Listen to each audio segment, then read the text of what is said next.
to science video lesson. In the previous class, we discussed the application of magnetic effect of electric current, that is electric motor. In this class, we will study electric effect of magnetic field. Electric effect of magnetic field. Now I would like to ask you some simple questions. During rainy season, when there is lightning, your old TV set get disturbed. When the TV set is on and if there is lightning, you might have observed, the picture get distorted. Am I right? Yes. If you have a ordinary radio set and if you are listening to some music or some other news or music, something like that, and if there is lightning, synchronized with the lightning effect, you see a rattling noise in the radio. The reception quality get disturbed. Hope you have observed this. Same way, if your old mixer grinder in the kitchen is on and your old black and white or even the old color TV is also on, when the mixer grinder is working, you see there is a disturbance in the picture of the TV, the picture. There is a disturbance. Simple thing is your tube light. Say sometimes the tube light when switched on, it flickers for some time. Flickering. It won't catch up at the moment you switch it on. It flickers. Say assume that you have a radio, AM radio, and you are tuned to some radio station. You switch on the tube light.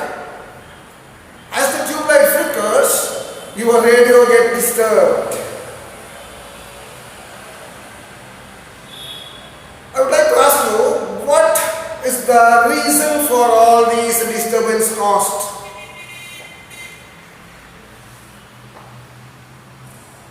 The reason is very simple.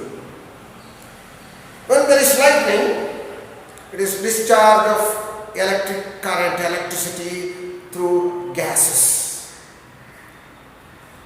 You know, when current is flowing through a conductor, it produces magnetic field around it. So when heavy current jumps from one cloud to another cloud or from a cloud to the earth or to a tree, magnetic field is produced. There is an associated magnetic field. Your radio set, your TV is an electronic equipment. So when current is flowing, when the TV set or the radio is functioning, current is passing through various components inside. So magnetic field is produced there also. The magnetic field produced by the the discharge of electricity through gases interacts with the magnetic field produced inside the TV set or radio set. This interruption, electromagnetic interference is electromagnetic interference. Interfering. Somebody is interfering in the affairs of another fellow. This interference is manifested in the form of distortion in the picture or sound. This is nothing but electric effect of magnetic field. Now I am going to demonstrate a simple experiment. Electric effect of magnetic field. Children, now I am going to demonstrate a simple experiment. Okay, here we have a coil of insulated copper wire, a solenoid. The ends of the solenoid are connected to a galvanometer. Okay, what is a galvanometer?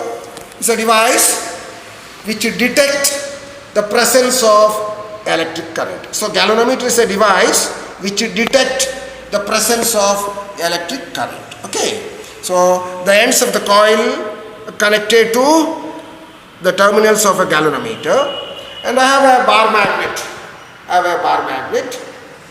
The experiment is very simple.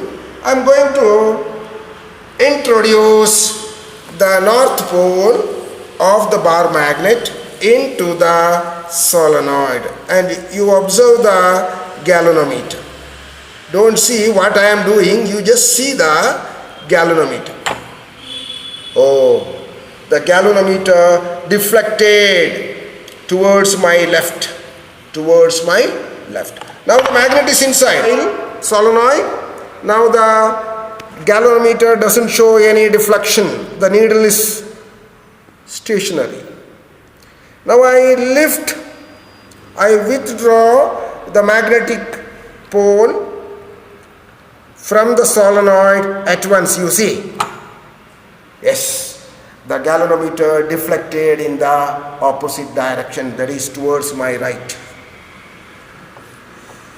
This is a simple experiment conducted by famous scientist Michael Faraday, a British physicist. In the year 1831, on the 29th of August, he demonstrated this experiment. Very simple. On that day, many scientists, famous scientists, might have wondered, what is this? There is nothing great about it, and we don't understand what Michael Faraday is going to do with this. But later on, this simple experiment paved the foundation for so many devices, so many equipments, electrical and electronic gadgets. Now, come back to the experiment. If I slowly introduce the magnet into the coil, there is very little deflection. Similarly, if I slowly withdraw, you see very little deflection.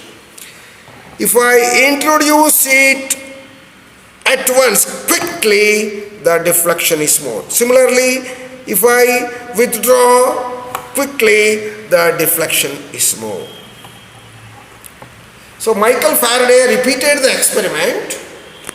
So he kept the magnet at rest and moved the coil over the magnet, and he found the same result. He increased the speed of the magnet or the speed of the coil and found that the degree of deflection increases with increase in speed of the magnet or coil. He changed the magnet. He took different magnets of varying power, varying magnetic strength, and conducted the experiment, and he found that when the magnetic pole strength increases, the deflection of the galvanometer also increases.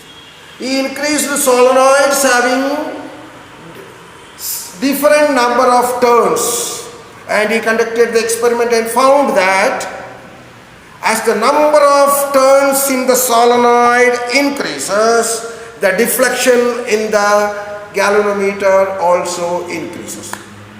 So he concluded, by analyzing all these results, he concluded that whenever a magnetic field associated with a solenoid or a conductor changes, whenever the magnetic field associated with a solenoid or a conductor changes, an EMF is induced. in the conductor. EMF. EMF is induced in the conductor. What is EMF? EMF is electromotive force. Electromotive force. Electromotive force. What is this electromotive force? The force required for the electrons to move in the conductor. You know, for motion of any particle or material or object, force is required. Force moves the particles or materials or objects. So, in order to move the electrons in a conductor, force is required. What gives the force? The changing magnetic field associated with the conductor gives the required force, and that force is called electromotive force. So whenever a changing magnetic field associated with the conductor changes, it induces an EMF, electromotive force, in the conductor. This phenomenon is called electromagnetic induction. What is electromagnetic induction? Electric effect of magnetic field. You know, magnetic field is nothing but magnetic force. Magnetic force produces magnetic field. So there is force around the magnet. This magnetic force or the energy around the magnet, magnetic energy, you call it whatever you want. Magnetic energy or magnetic force. This energy gets transformed into electricity. This magnetic energy or magnetic force gets transformed into electricity when the magnetic field associated with the conductor changes. So a changing magnetic field associated with the conductor induces an EMF in the conductor. This is what Michael Faraday demonstrated. I would like to say a few words about the great scientist Michael Faraday. He was an ordinary, not a well-educated person, not a highly qualified person, but very interested in things around us, how things work. So he joined a bookshop as a book binder, and he got the opportunity to go through various books of science. And thereafter he got a chance to listen to the lectures of great scientist Humphrey Davy. And what did he do? He just made notes of Humphrey Davy's lectures and sent it back to the same scientist. So Humphrey Davy discovered the inherent talent in Michael Faraday and invited him to his lab as a lab assistant. He gave him a job as lab assistant. So Michael Faraday was working under Humphrey Davy as a physics lab assistant. During those days, the source of electricity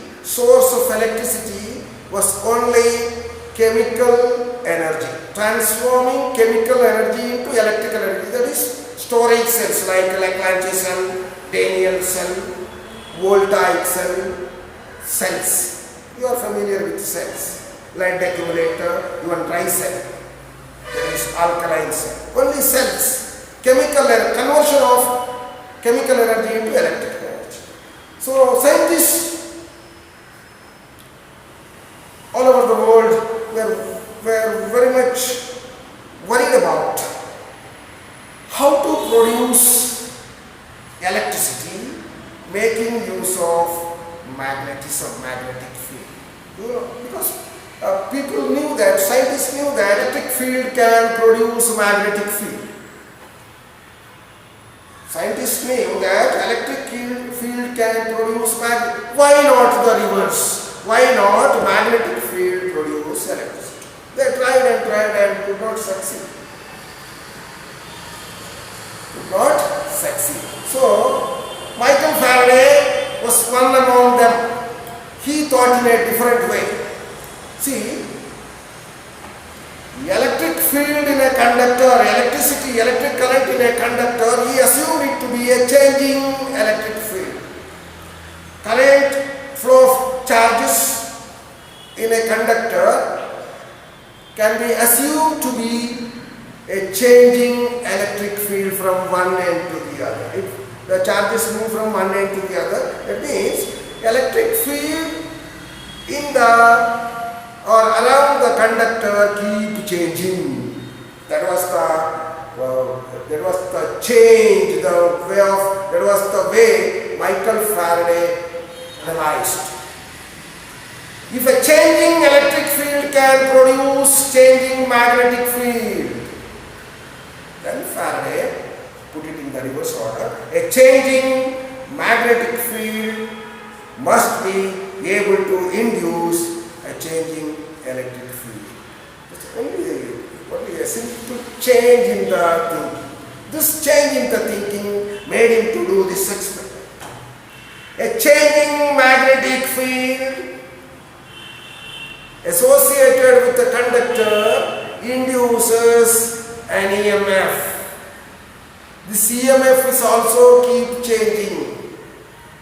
So a changing magnetic field associated with the conductor induces an EMF in the conductor. This is Faraday's world famous demonstration. So in 1831, 29th of August is a great day. Was a great day. You should not forget it, because this discovery or invention, whatever you call it, it paved the foundation for electricity generation in large scale. Till then, only chemical cells used to produce electricity, that is direct current, in small scale. Electromagnetic induction, the discovery of electromagnetic induction paved the foundation for production of electricity in large scale, in a very large scale. Okay. Now, in electromagnetic induction, the direction of induced EMF,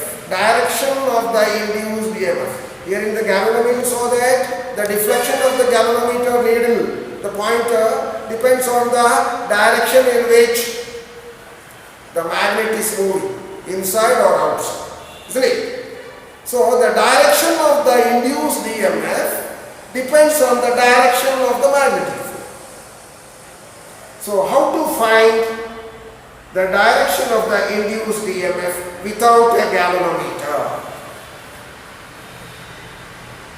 So that is done making use of Fleming's right hand rule. The direction of the induced EMF in electromagnetic induction can be found making use of Fleming's right hand rule.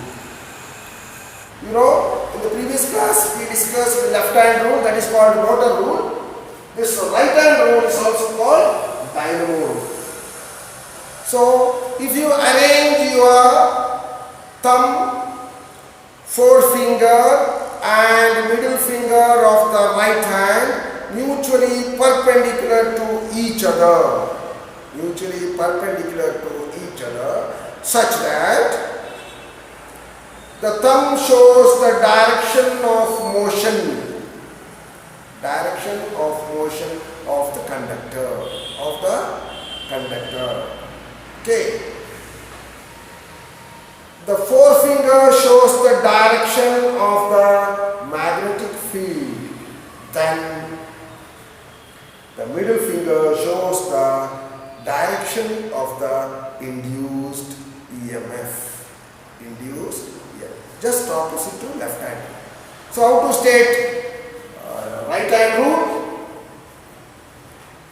If the thumb, forefinger and the middle finger of the right hand are held mutually perpendicular to each other, such that the thumb shows the direction of motion of the conductor The forefinger shows the direction of magnetic field.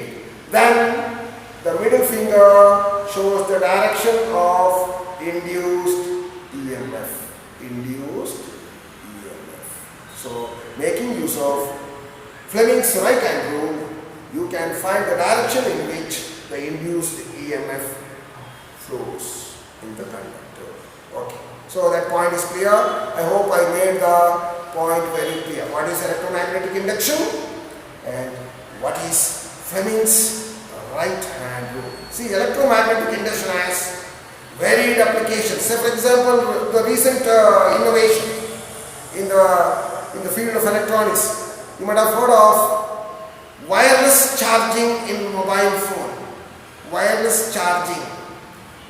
It is an application of electromagnetic induction. So there are so many applications of electromagnetic induction. Recent application, and everybody are talking about it. Wireless charge. So some of the automobiles, high-end cars provide this wireless charging, and you also get, for high-end phones, you get wireless charging device. Just keep the mobile phone on that device. Just keep, you need not to plug in. The mobile phone gets charged.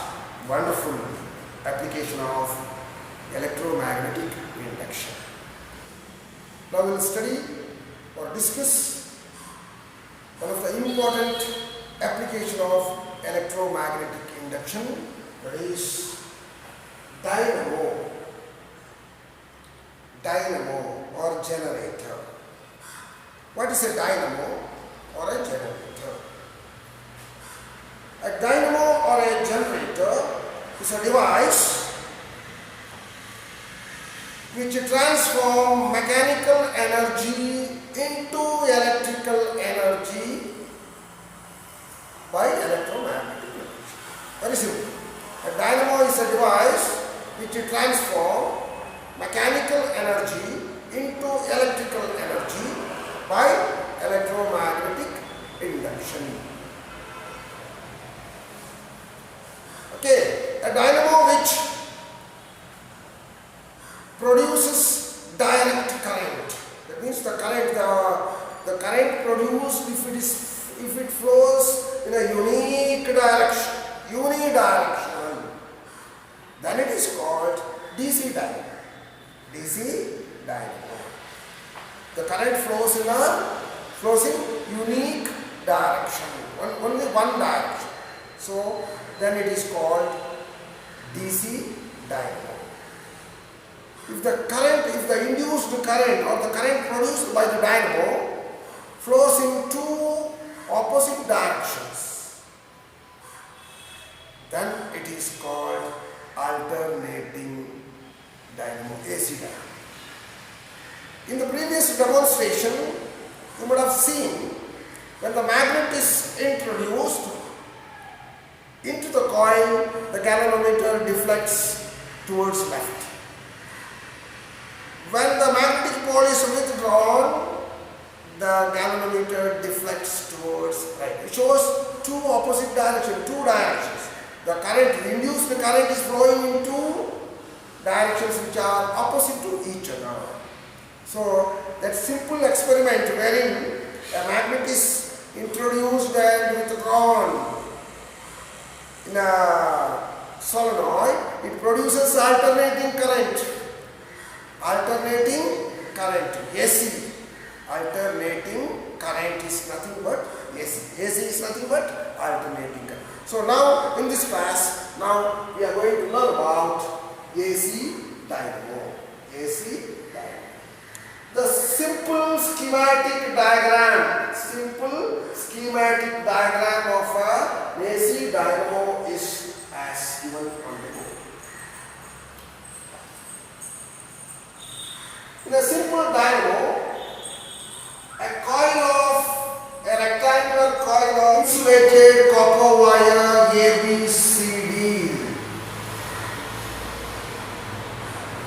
is mounted between NS poles of a strong permanent magnet.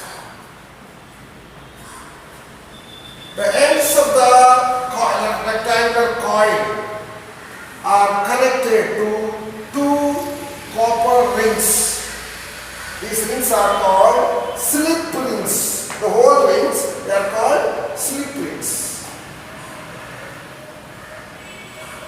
Slip rings R1 and R2. Two carbon brushes B1 and B2 are in contact with slip rings R1 and R2. External load, whatever, a bulb or an electric device or whatever it may be, it is connected across the carbon brushes B1 and B2.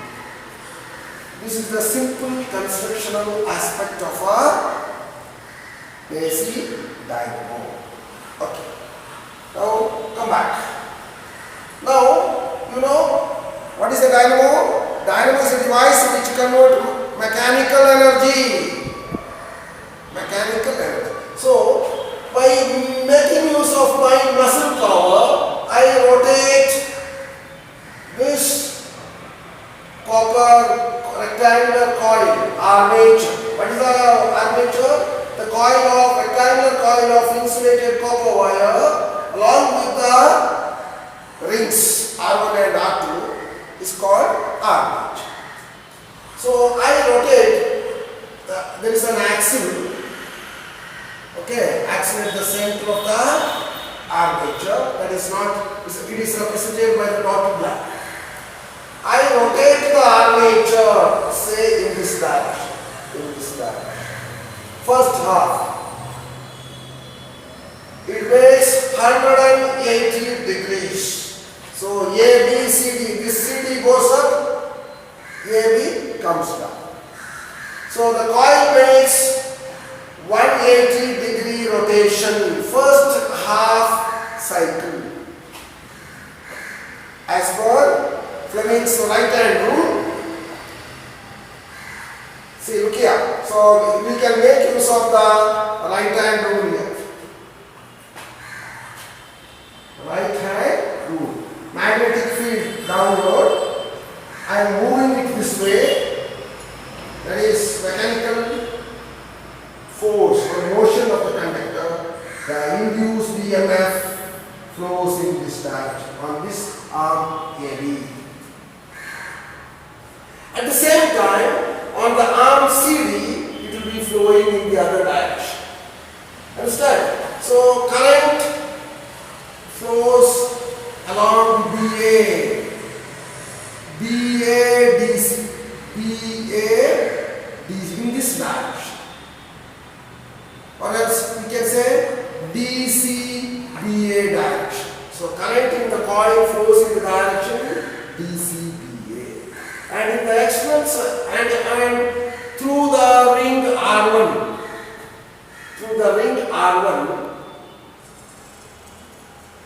through brush B1, in the first half cycle, it flows in this direction from left to right of my left to right. This.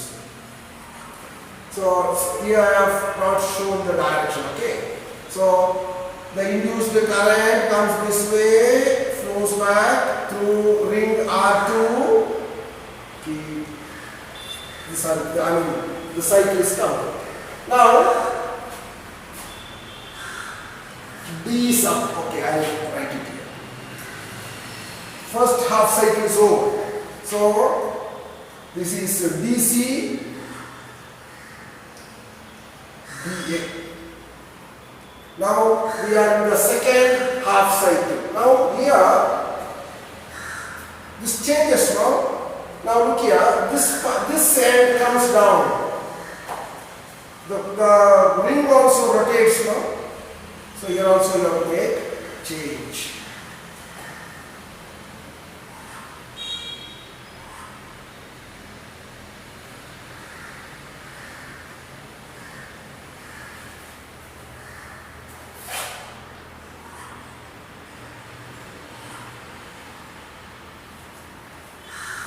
Now we are in the second half cycle of the armature. Again,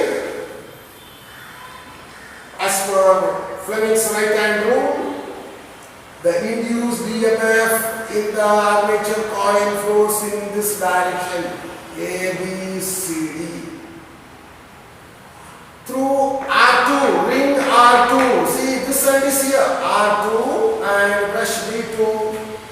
current flows in the other direction from this B2 LB1. In the first half cycle, the current flows in the external circuit in the direction B1 LB2. Now it is flowing in the direction B2 LB1. So the armature keeps rotating in the same direction, but the induced EMF, induced current in the external circuit flows in two opposite directions. First in the direction B1 LB2, and in the second half cycle it flows in the direction B2 LB1. So this is how an AC dynamo works. So during one cycle of the armature, 360 rotation of the armature, the direction of the current in the external circuit changes twice. You understand? So very simple. To understand this, you compare the working of this dynamo with that of DC motor. There you have two split rings instead of two slip rings. Here we have two whole rings. There we have two split rings. Here two slip rings or whole copper rings.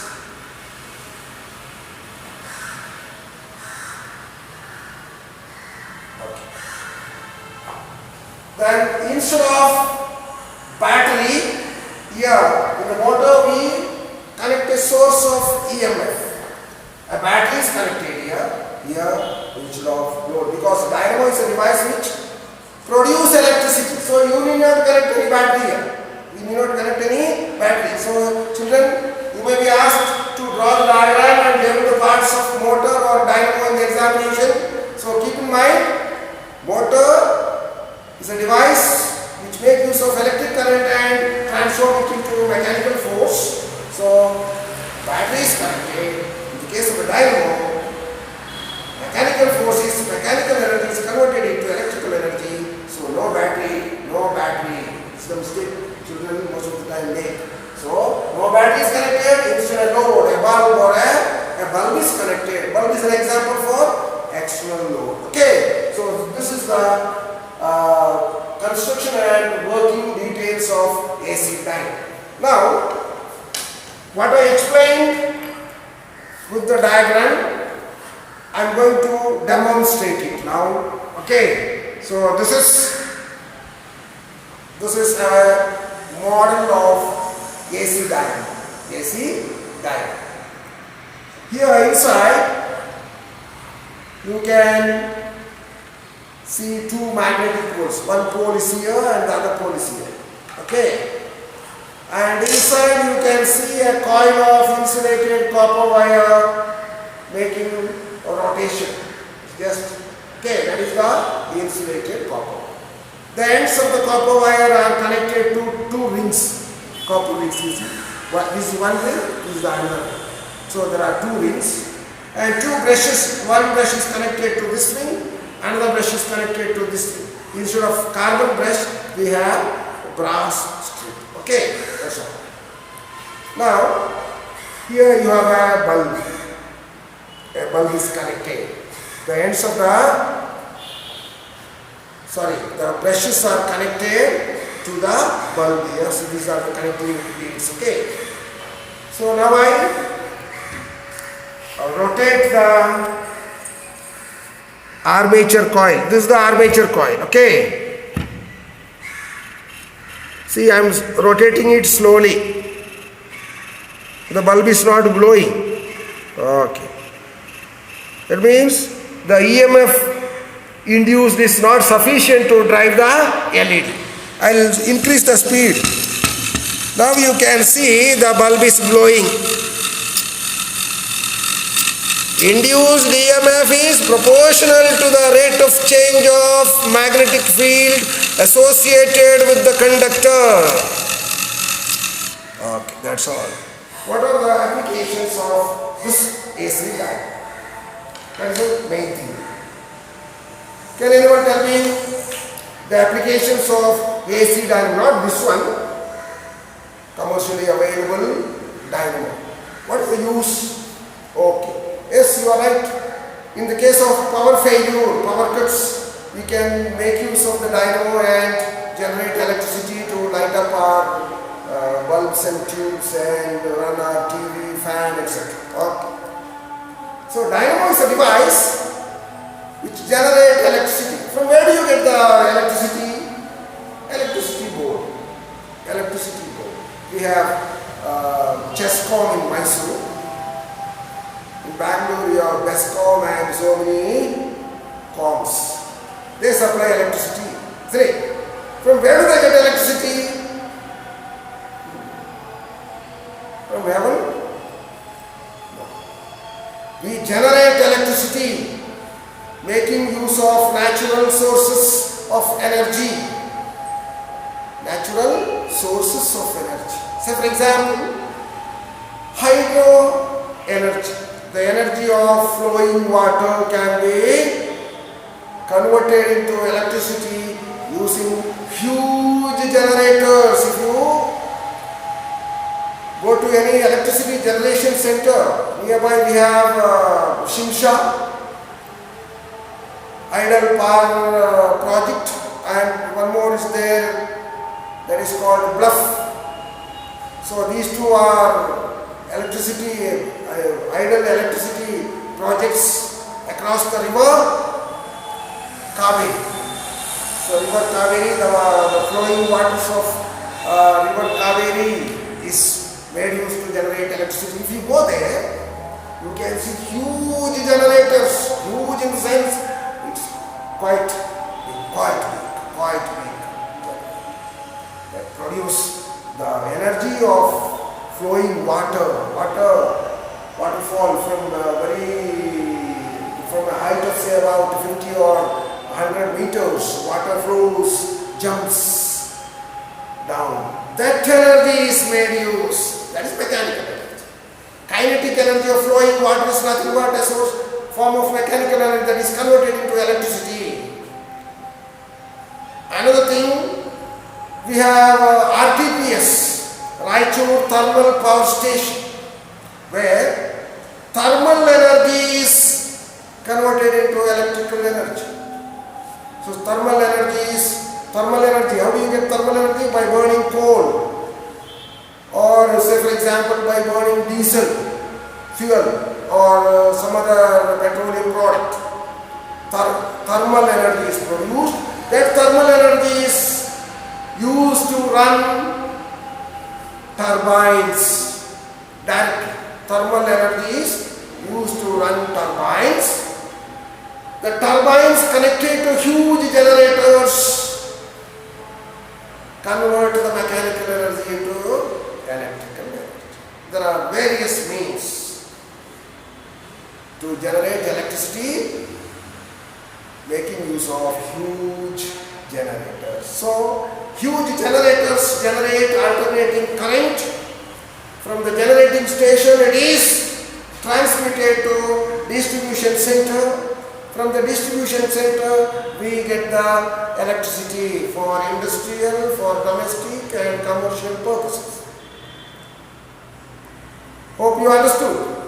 Okay, children, you have seen the beauty of electromagnetic induction and its application.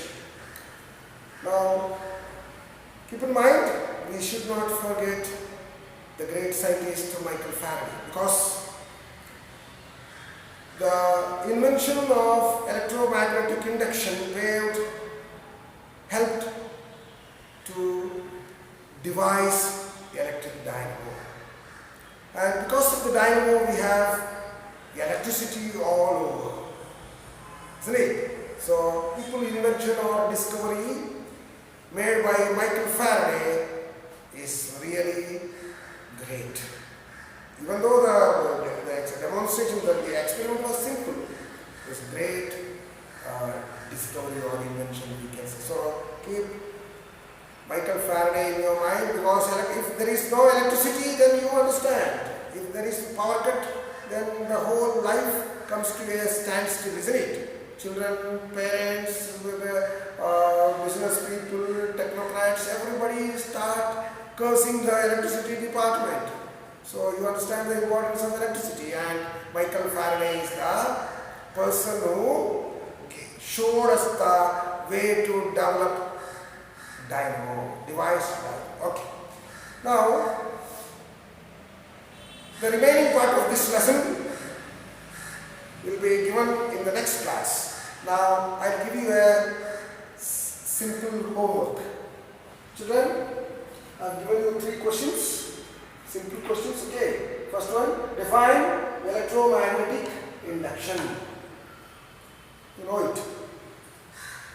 Second one, state Fleming's right hand rule. Third one is, draw a neat label diagram of AC dynamo and explain briefly the construction and working. That's all for now. Wish you all the best. Thank you for watching.